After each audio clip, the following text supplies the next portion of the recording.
Hello chickies, welcome to the Fully Booked Penguin channel. I am Hannah and today we are doing my April reading wrap-up reviews.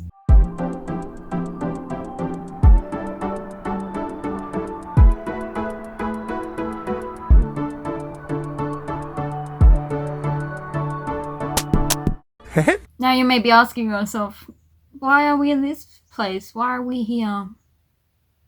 I mean, I'm in bed, okay? The chronic illness be chronic illnessing. So if you have the opportunity, I suggest snuggling up and joining me in this debrief session. The chronic illness is chronic illnessing, but I have to get this video out because I have nothing lined up. Could I skip a week? Yes. But do I want to? No.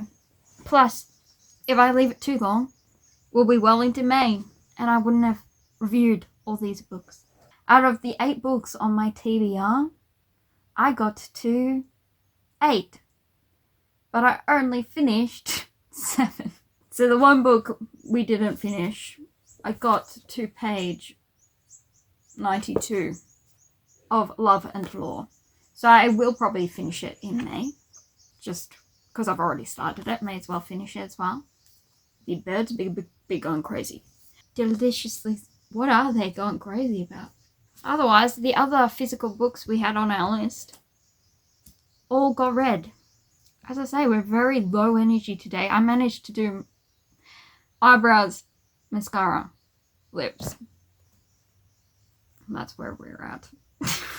So I might do a book and then rest, and then a book and then rest, and do it from like that.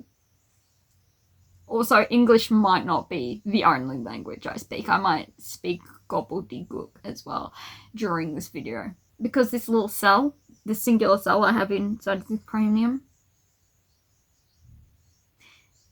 it might not work. You know, it puts in its best effort, but it can't perform miracles. Now, usually I go in the order I read these books. To make it fun, I'm just going to have this pile here. And we're going to... This is so stupid. I'm going to random wheel it. Why? You ask yourself? Why not? That's the true question we should be asking ourselves. Why not?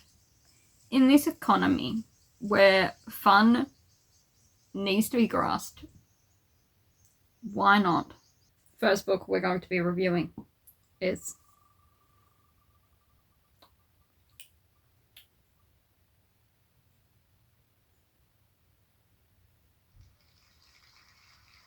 that one, EXO album and song. XOXO by Axie Oh.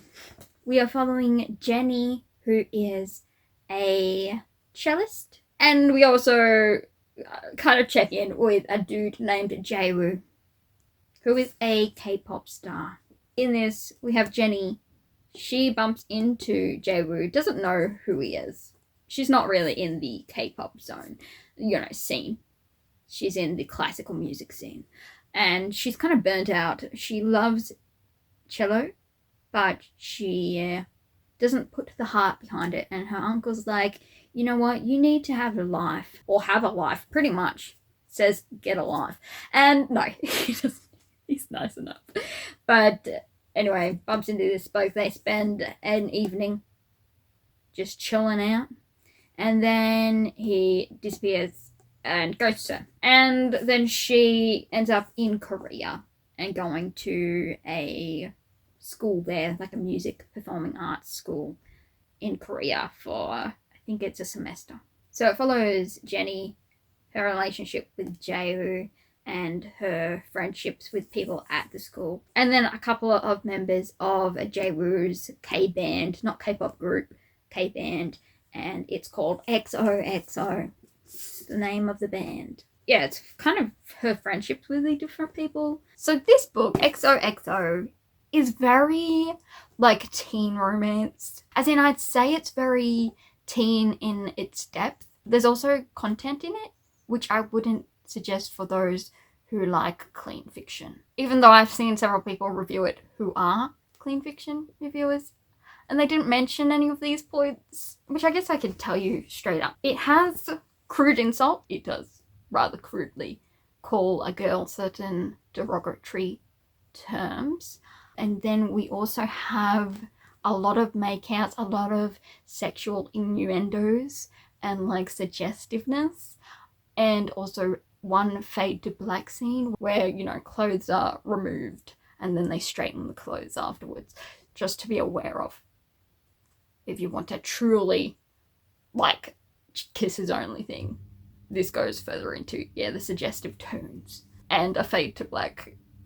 You're not sure scene, but it's suggested that they do go a little further, is all I'm saying. Otherwise, I did enjoy the side characters more. I just felt they had a little bit more depth or likability, and we do get a lot of focus on those moments with Jenny more than our main couple. Because they've got a little bit of light and spark to them, it does make the main couple sort of a little bit dull in comparison. And I really think there's some characters that are introduced, but they go absolutely nowhere. So it had potential to go somewhere with those plot points, but nothing happens to it. And then we have our main couple, which I think would have been better if we did delve deeper into their family dynamics or their struggles with certain themes within the K-pop, K-entertainment world, and then the classical world of Jenny or her family life.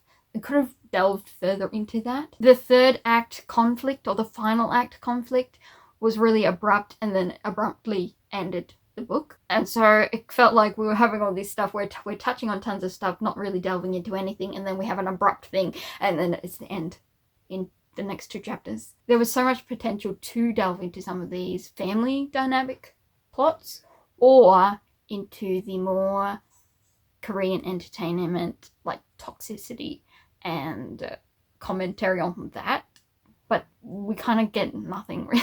And their relationship is cute, but it's very insta love. In the end, you get a few moments, but it's very off screen almost. Like they just get told that they went here and we had lots of laughs and discussion, but you never see any of the laughs or discussion. You kind of just jump to different places. And I think that's another critique of it, was we did jump positions or like places super quick. So you would just get here and then the next minute they're leaving there and you're like, we didn't do anything there, so why did we focus on that when nothing really happened at any of those spots? So I did give it a 3 stars. It just never went anywhere. As I say, it touched on little things, but it never delved into anything. Plus, for a YA romance, yeah, it did have a lot of suggestive moments. Because of the side characters, the next book is focusing on a different couple that we kind of get in this one. And so I am intrigued about their story, so I think I will read the next book. I'll probably just borrow it from the library though, rather than buy it. But if you're looking for like a teen drama that will make you crave Korean food, that's very light and you don't do much thinking or delving into serious topics, be a fun book to read, unless you're sensitive to those certain content themes. But yeah, that was XOXO by Axie Oh. Our second book review is going to be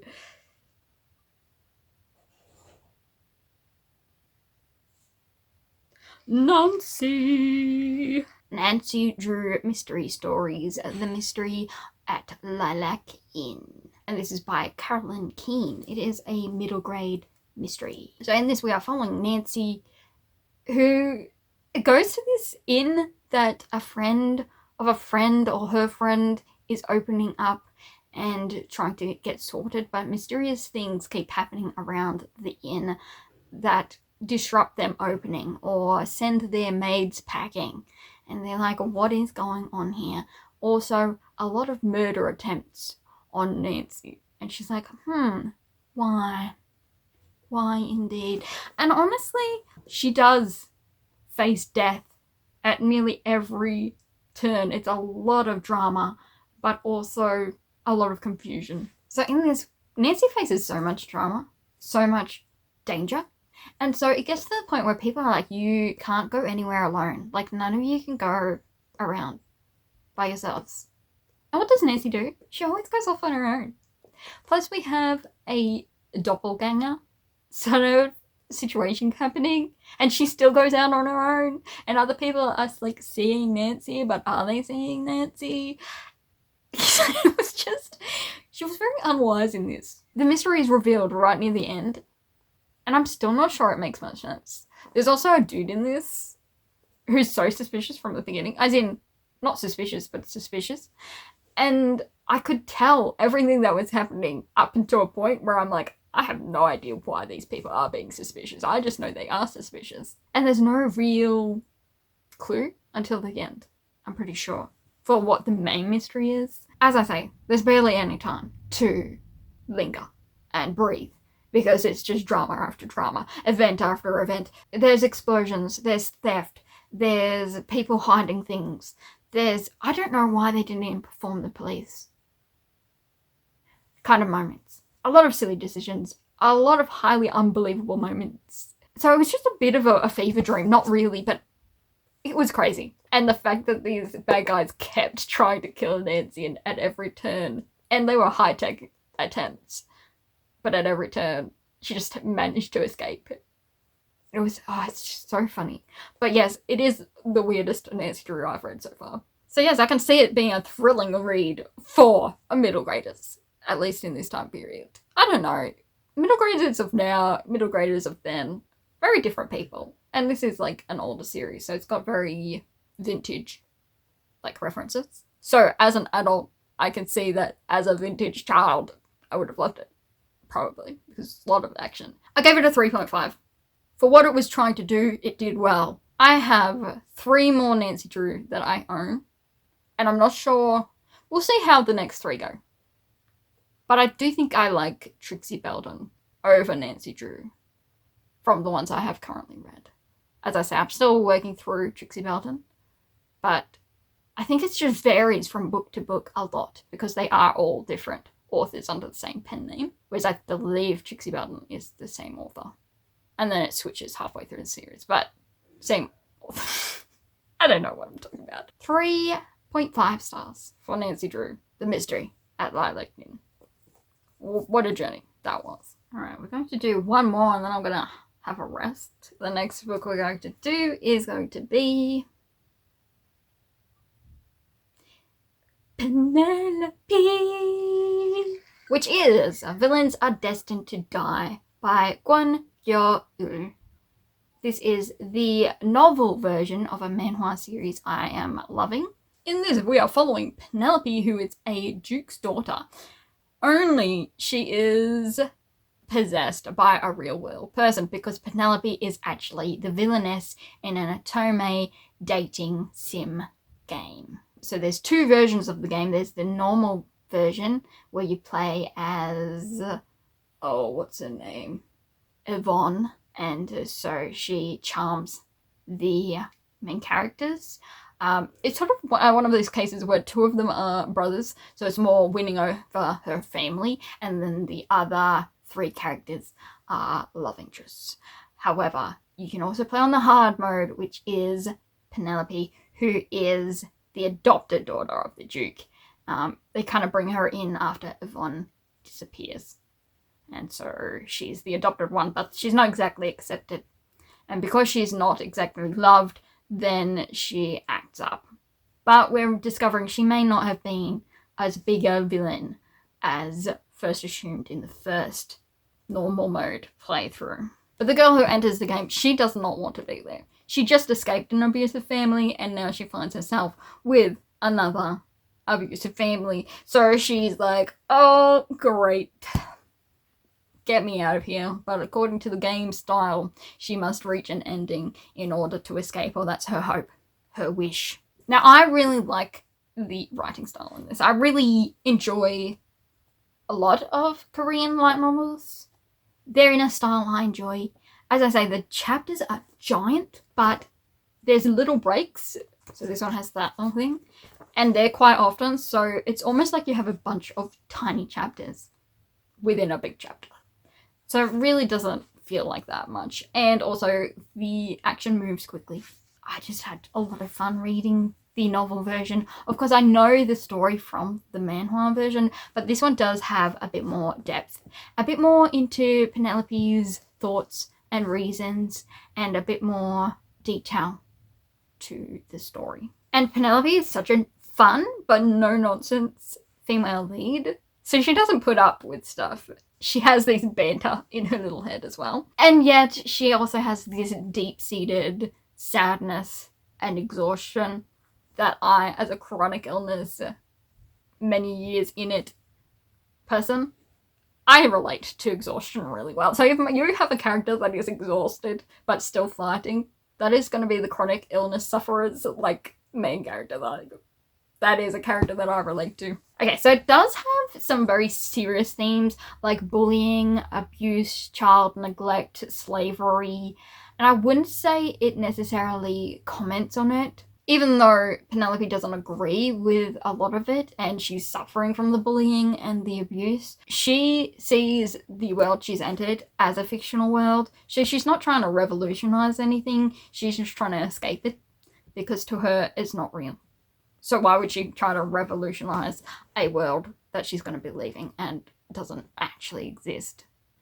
But then she also has real fear that she will die from this system because Penelope doesn't have any power. We get to see through these books, she really has no power of her own. Yes, she's from a ducal house, but she and herself, she's just a street rat that's been adopted in, and people remind her of that constantly. So she's got no power in the house or outside because she's got this reputation. So she can't really revolutionize anything, is all I'm going to say. So of course I really enjoy this series. I really enjoy the tale being told, and its novel form is more detailed and everything, so I'm loving that side of it. I think we're about to get into the hunt arc of this story, but you get the whole story up until the arc where they start going to festival and hunting. So of course I gave it a 5 stars. I adored it, and I am collecting this series because, one, look at it, gorgeous, wonderful, 10 out of 10. Also, I know it's a series I enjoy. So that is A Villains Are Destined to Die by Gwon Gyeoeul, which is a Korean light novel. So that is book 3. Now, 4 more to go, but I'm going to have a little break now. I'll get back to you. I'm going to have a nap. Alright, we have eaten lunch. I've rested. I spoke with my best friend. My best friend is going to go read my book now. Sorry, Splayed. Check it out in the description below. And now we get to our next book. We shuffle a few times. And we press the spin.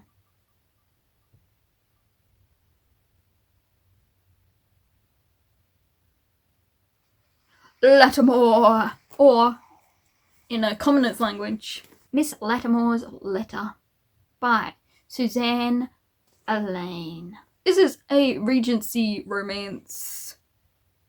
That's all I really need to say. But I went into this book really hoping and wishing for the best. One of my friends here on BookTube, she really likes this book. And the thing is, there's not necessarily anything wrong with the writing. It's an intriguing way it's written. It's just the plot and the characters that unfortunately went a little bit awry. As a drama of seesawing attractions and scandals or almost scandals, this is entertaining, okay? It's just the characters and the plot isn't likable. It's entertaining, not likable. In this, we are following, what's her name? Sophronia. We're going to call her Sophie, which I believe most people call her. Yes, Sophie. She warns a bloke that his initial choice may be involved with another man and be promised to him and doesn't actually love him for him, and that this other girl is actually likes him and they'd make a good pairing. But she does so anonymously. And unfortunately, it is revealed who wrote the letter. And people start coming to it. Not necessarily for advice, but to complain about their lives, pretty much. And amongst them, there's a man who is courting her cousin. There's a guy she's attracted to immediately.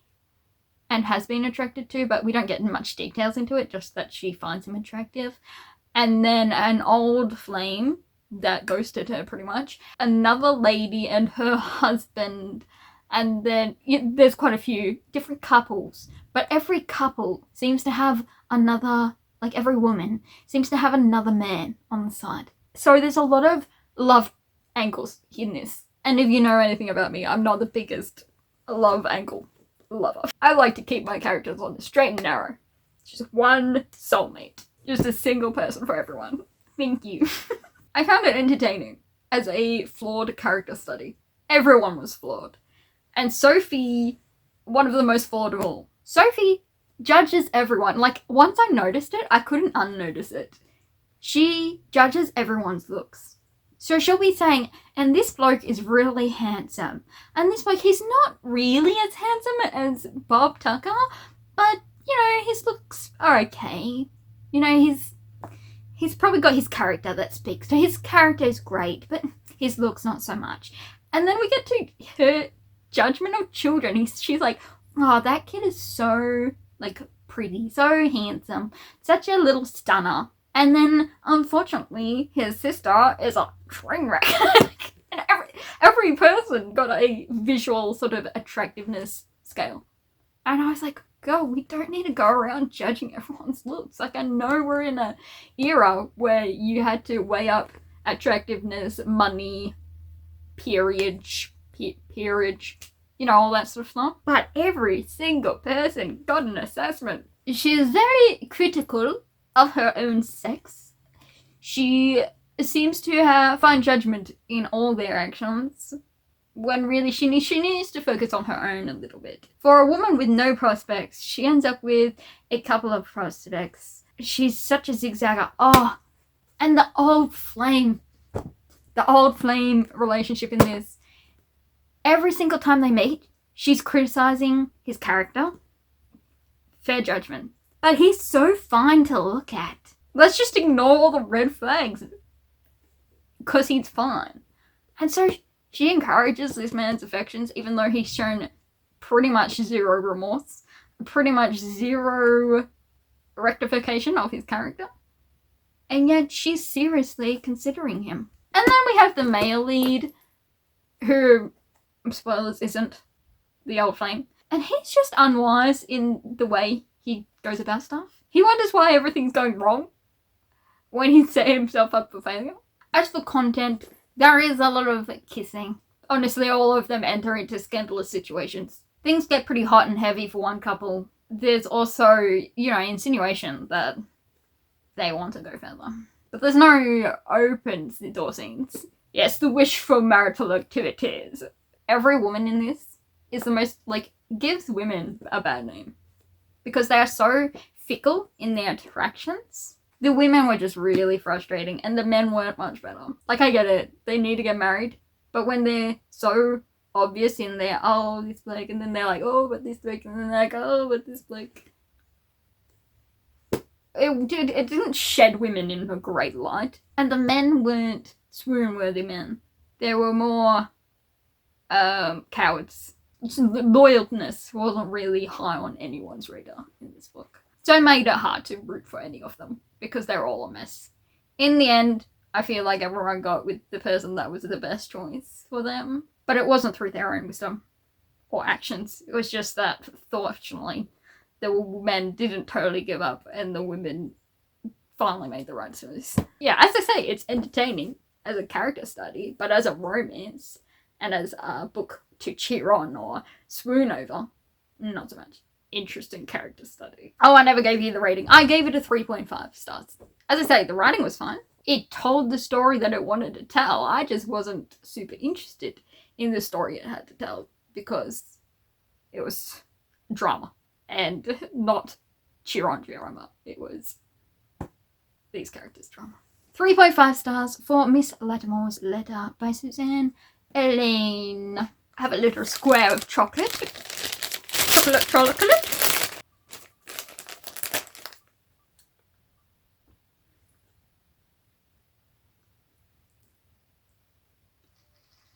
Killer. There is a killer amongst us. Killer Instinct by Jennifer Lynn Barnes. This is book 2 in the Naturals series.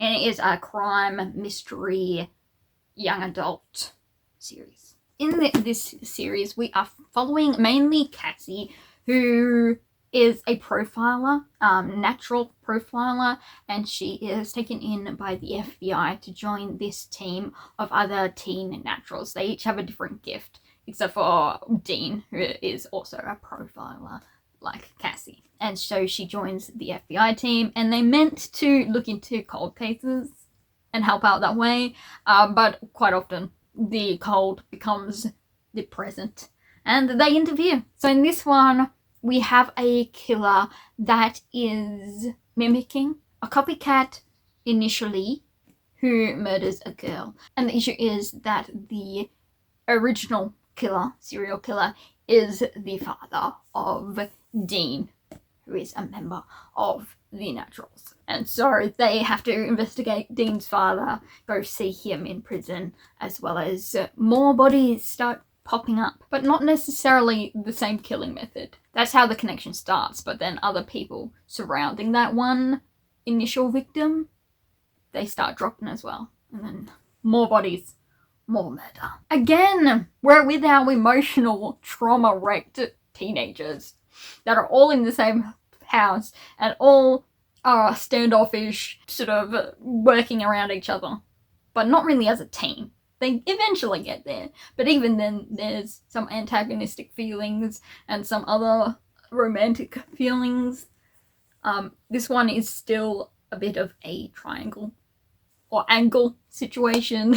I must say, originally for the drama side of it, I'm not a big fan of the teenish drama and romances and sort of backstabbing, but not really. I don't really like either of the male interests. I do lean probably towards a different direction than most, but I also acknowledge that Michael isn't that great a guy because he eggs on Dean, and that's where I'm like, no, they shouldn't. But Dean and her trauma bond, because they've been through similar experiences, they're trauma bonded by this point. Well, not really.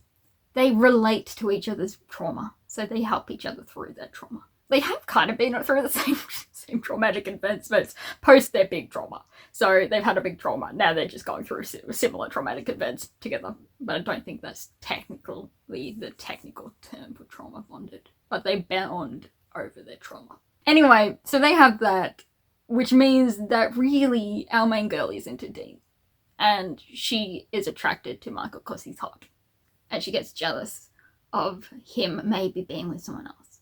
But it's like a light jealousy. So it's pretty clear who she's going to choose. And Michael does get a bit snooty. He says he'll be fine with whatever choice she makes, but the moment she doesn't really lead towards him, he gets a bit, again, a little antagonistic. So I don't like that about him. But at the same time, I feel like the connection is better and more healthier with Michael than with Dean. And Dean is very closed off in this book, which is semi-expected. All these characters need therapy, but of course this book doesn't really, let's just say it doesn't advocate for therapy. It kind of just says these teenagers will help each other out, they'll be each other's therapists, and all the therapy they've been through never helps. So they probably need some good guidance and therapy. As for the main mystery, I'm just a natural. I picked the bag person immediately. The moment they appeared, I was like, you're it. Straight off vibes. I figured it out. And then everything that happened just backed up my claims. It's meant to be a big mystery, but I knew. So I did make things less like mysterious because they're giving you all these clues and different things, and I could figure it out straight away. It was similar with book one. They tried to mislead or have this mystery, but I was sus very soon, so it wasn't a huge thing. Yeah, it wasn't much of a mystery to me who the unsub was. Definitely a lot of people that could have been, but I knew who it was, so the could have beens never really factored into it for me personally. It was, of course, a crime. Gory language or details. Not to the point of being disgusting, but it's still not pleasant to read about. And of course you get little bits into the mind of the unsub. They're not pleasant to be in the mind of. So it's pretty fast paced. There's a few times where things are rehashed or really like spoken on, like the dialogue is a bit, it's like explaining it to you, and we already know, so we don't need it specifically typed out, or the emotions are very telling rather than showing. A few, we be knowing this moments, so you don't need to tell us if we be knowing. It was intriguing enough, I was quick enough read, but again I knew who the unsub was, so it wasn't very mysterious. I was just waiting for them to come around to it. To be fair, I didn't know for sure. I just made my pick and I was like, no, that makes sense for that to be that. Even though I had zero evidence, I was just like, no, that person right there, that's killer, and this is the reason why. In my head, they might have done it. It did go a little bit different because they bring in a way for certain things to happen, and so I didn't pick that. But it didn't really change the end goal because the unsub was still the unsub. As I say, I get a joy out of being able to solve it super quick and easy, but I don't think you're meant to. I get that little boost to my ego, to my natural skills. So I gave Killer Instinct by Jennifer Lynn Barnes a 3.5. I enjoyed picking it, but there were just, the writing was a little off at times, and the teen drama and romance isn't what I enjoy. I'm hoping the final two books, because they've kind of established who's with who now, I'm hoping the teeny drama with the romances and stuff quits. So yes, there we go. That was our mystery done and dusted. Alright, our final book. Well, not our final book, but our final spin to see which order we do these final two books. Moon. We're doing Moon first. Alright, so that brings us to Volume 2 of Dark Moon, The Blood Altar by HYBE, and it's for the K-pop group ENHYPEN. In this one, we are following Suha, who is a girl with super strength in a world of vampires. And so she believes that she is not a vampire. She doesn't have drink blood or anything, but she's got like the powers that some vampires have. And she hates vampires. In fact, she despises them. People accused her of being one, and then a friend of hers, her childhood friend, the only one who accepted her, was killed by vampire. Suspected, accused, allegations galore. Anyway, so she enters this academy, which is meant to not have vampires in it. And she meets these boys. 7 boys who come and befriend her. But she also runs into some werewolves. So in this one, she gets to know a couple of the werewolves because she's out and about and she is attacked by vampires. And she is protected by her classmates, who are definitely not vampires. And so she keeps telling them how much she hates vampires and how much she needs to protect them from vampires. And they're like... So again, this is a very teen romance. There's a lot of blushes, a lot of like cute moments going on, but there's also a lot of battles, a lot of vampire murder and mayhem. And yes, they all end up blushing over the same girl, because I think there's something magical going along with the connections between people. There has to be a magical reason. They're not just all going to be like, oh, this random girl, we just want to befriend her immediately. But who knows, maybe they are all in love. But she might bump into, as I say, some werewolves. There might be a little bit of jealousy there, because the werewolves and the vampires do not get along, and they don't at all. So there is a bit of blood and gore in this one, as we try to solve some murders, and also there might be a feeding scene.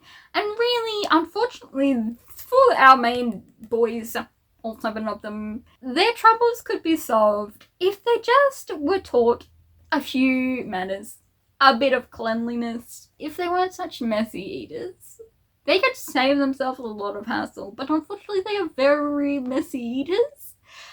And when somebody stumbles upon the scene of them just having their dinner messily, it can give the wrong impression. And then they're shocked. They're shocked that people run away while they're eating their dinner. And I'm like, you might want to just have a quick look at yourselves. Just a little. Because there might be a reason why they run around screaming. Because they don't eat anyone.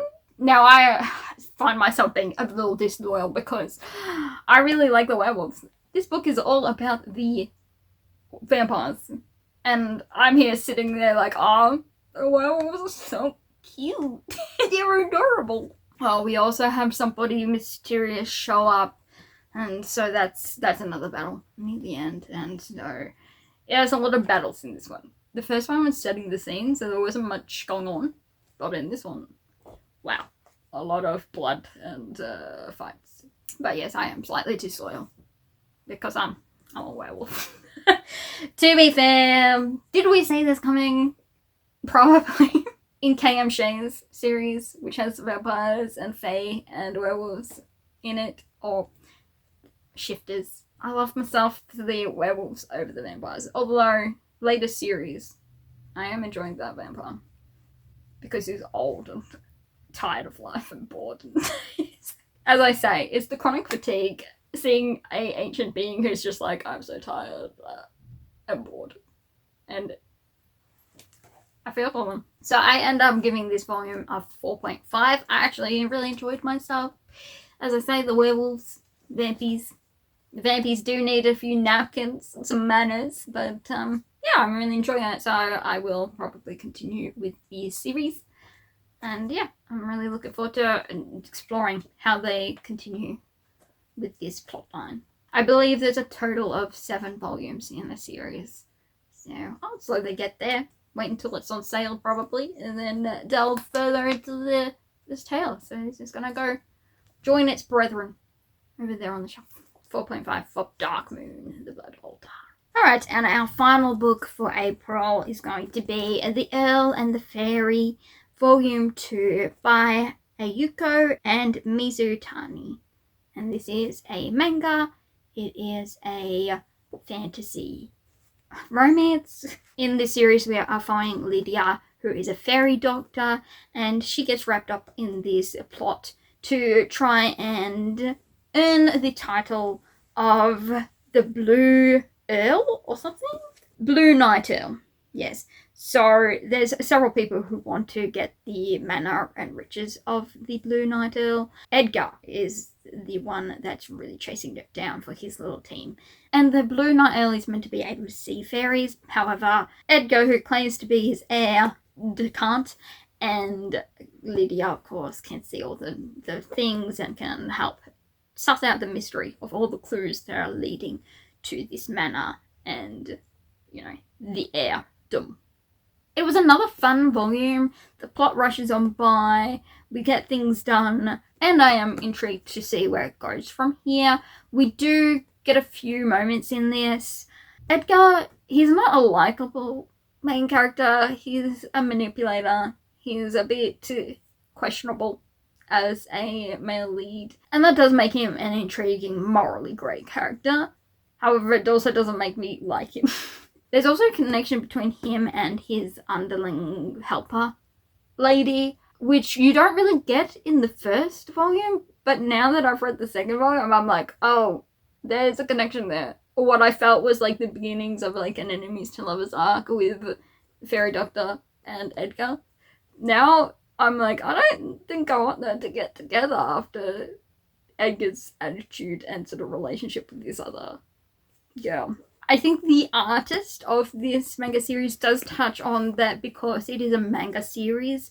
It can't go into the details of the original light novel, so it misses certain things. I do think you feel that in this because things do rush by and you sort of just dwell on things for a little time, but we don't go full into depth. Also, I feel this volume was lacking some of the fairy tale, fairies aspect. They were in there, but I wish there was more focus on that. Or it would have been cuter to see some of the creature interactions and that sort of thing from our main girl. But it was more focused on Edgar and his surrounding relationships. I really do like the art in this. Because Lydia is such a kind-hearted main character, she does walk into traps sometimes, but she knows she's walking into a trap. So it's sort of like she's prepared, but also she does walk straight into it. And she does stand up for herself, but not quite to the level where she's like, stuff all you guys. You're gonna have to trip into that grave that you've dug yourselves and stay there. She's not like that. She's not mean-hearted, which is different from me because I would. I would say you've dug that grave, now sleep in it. So with the final 2 volumes of this, I have them. I'm going to read them, but I am intrigued to see where this goes. I watched the anime ages ago, so I might finish the manga, then watch the anime, and then if I'm still intrigued by it, then I'll go and try and figure out the light novel series, because I believe they are translating the light novel into English, so I could start that one if I'm still intrigued and wanting more from this series and more of the details that the artist had to skip or miss in the manga. So compared to the 5-star I gave volume 1, this one is only a 4-star, only because I didn't really love the side plot between Edgar and his underling. It had certain connotations to it, and I know he's a tortured soul and he's gone through a lot, and so has his fellow conspirators. So I know there's probably a very dark, very traumatic back behind them, but at the same time, he's a bit of a manipulator, which I don't like. Especially if Lydia starts falling for it, which I think she has started falling for a few of his charms. And I'm like, no, girl! Stay tough. Stay tough until it changes. But yeah, we'll have to see how the rest of the volumes go. But with the 4 stars for the Earl and the Fairy, that brings us to an end of my April reads. So let me quickly go through the list of ratings. So the ratings, we gave a 4 stars to the Earl and the Fairy Volume 2 by Ayuko and Mizue Tani. The Mystery at Lilac Inn by Carolyn Keene got a 3.5 star. Dark Moon, The Blood Altar Volume 2 by HYBE was a 4.5 star. Miss Lattimore's Letter by Suzanne Allain was a 3.5. Villains Are Destined to Die by Gwon Gyeoeul is a 5 stars. Then we got a 3.5 star for Killer Instinct, second book in the Natural series by Jennifer Lynn Barnes. And then a 3 star or 3.5 star for XOXO by Axie Oh. So a lot of, 3.5 stars this time around. But still a successful little month there. As I say, I'll finish Of Love and Law this month in May. And then we'll get on to our May reading. And I might have a reading vlog. I've got an idea for a reading vlog that I'm going to hopefully do. But we'll see if we get through our list and see where the energy is at as the month goes by, because we spent it in bed today. So now I'm going to hop off. I'm going to leave you there. And I wish you all a happy day. Let me know how your reading went, or whether you're looking forward to any books in the coming month. And until next time, peace.